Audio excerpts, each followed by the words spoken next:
warahmatullahi wabarakatuh. Waalaikumsalam warahmatullahi wabarakatuh. Gimana anak-anak kabarnya? Sehat? Alhamdulillah. Baik, sebelum kita memulai pembelajaran, alangkah lebih sebaiknya kita membaca basmalah. Bismillahirrahmanirrahim. Baik, anak-anak, kita hari ini akan belajar tentang rukun Islam. Jadi di sini anak-anak udah ada yang pernah dengar rukun Islam? Nah, rukun Islam itu ada berapa? Tidak tahu. 6. Salah, ada 5. Ada 5. Ya. Apa tuh, Pak? Yang pertama itu ada syahadat. Yang kedua ada sholat. Yang ketiga puasa. Yang keempat zakat. Yang kelima naik haji bagi yang mampu. Jadi rukun Islam adalah 5 hal yang penting yang harus kita lakukan sebagai umat muslim.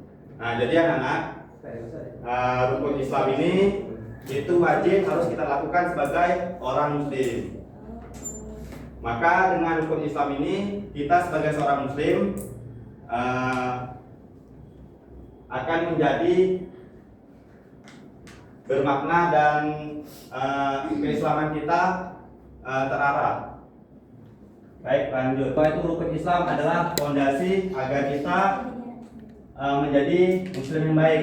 Nah, jadi anak-anak, rukun Islam ini adalah pilar-pilar utama yang dalam agama Islam.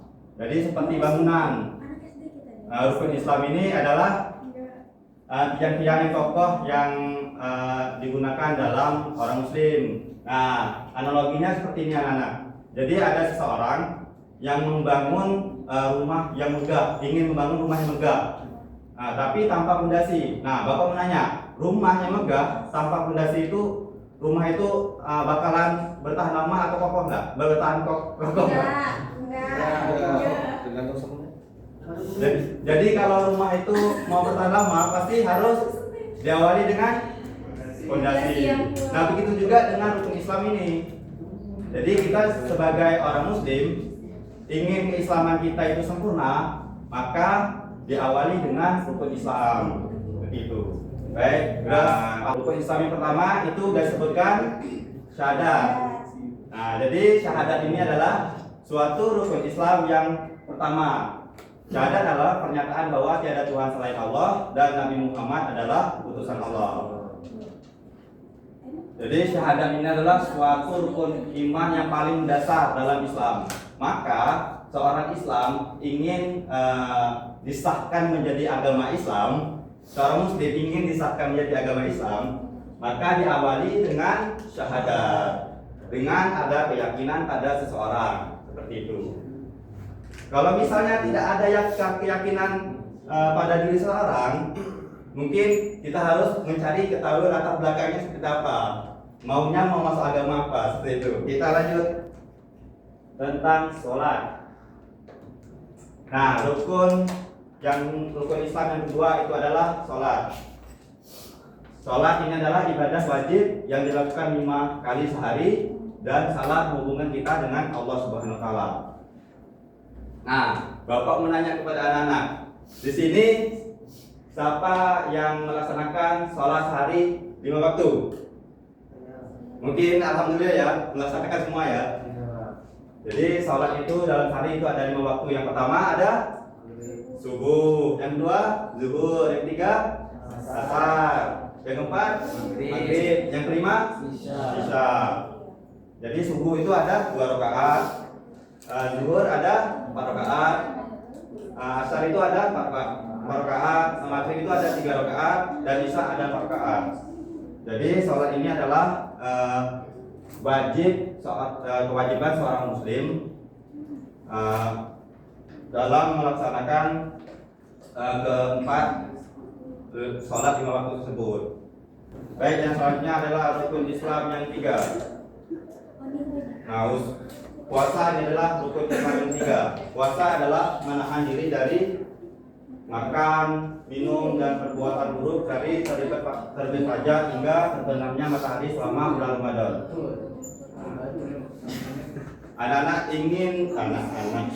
Bapak ingin tahu anak-anak pada bulan puasa Ramadan kemarin ada yang full nggak puasanya? Ada. Ada yang mokel nggak kawan-kawannya? Ada.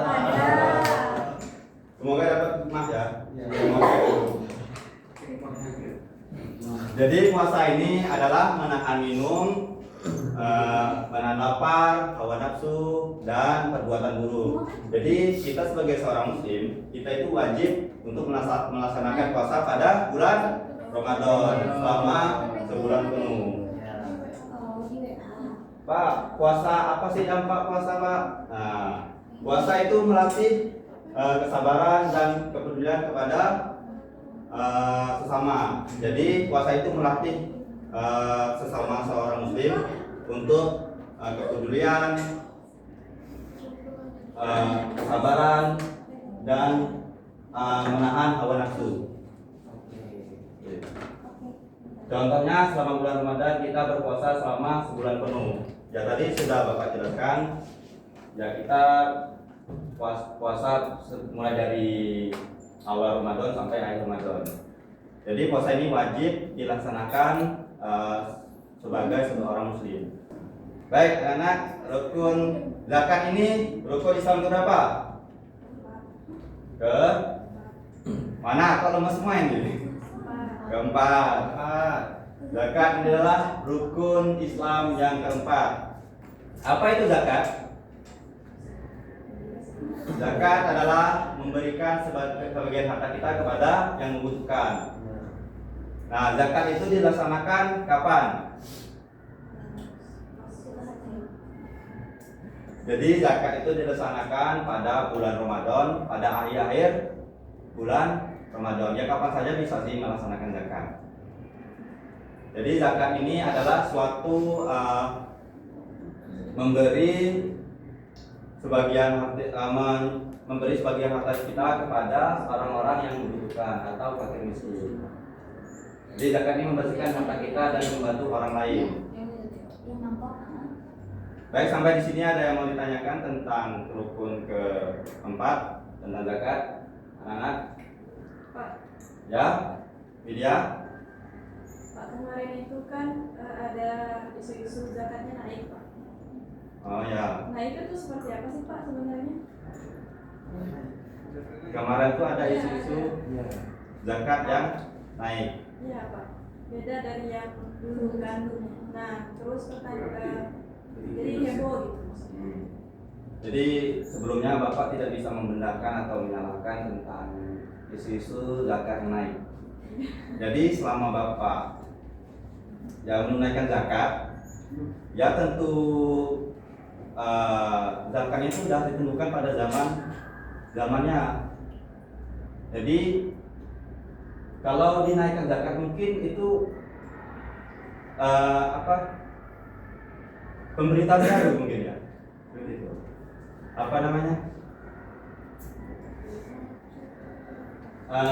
Peraturan baru.